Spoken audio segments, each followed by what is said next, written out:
ఇంకో 2-3 రోజుల్లో నేను మరోసారి వచ్చినాక మరి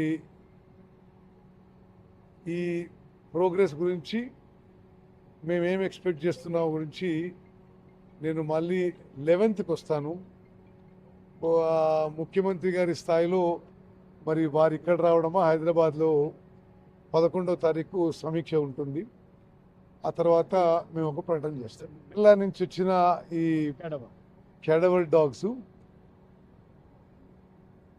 3 మరి శరీరాలు ఉండే చోట ఆ ఇండికేషన్ ఉంది. అక్కడ ఆ ఉత్తరకాశీ నుంచి వచ్చిన రైట్ మైనర్స్ వాళ్ళు తవ్వుతున్నారు.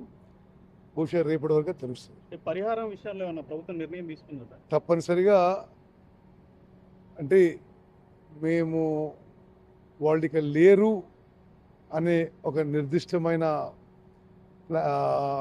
డెసిషన్కి వచ్చినప్పుడు మంచి స్థాయిలో కంపెన్సేషన్ ఇవ్వతుంది. కాబట్టి లోపల ఇంకొంచెం క్రిటికల్ గానే ఉందంట కదా, కండలంతా కూడా క్రాక్స్ వచ్చినాయి. ఇంకా ఎన్ని లోపలికి వెళ్ళే అంటే 50 ఇప్పుడు 14 కిలోమీటర్ టనల్ ఇది.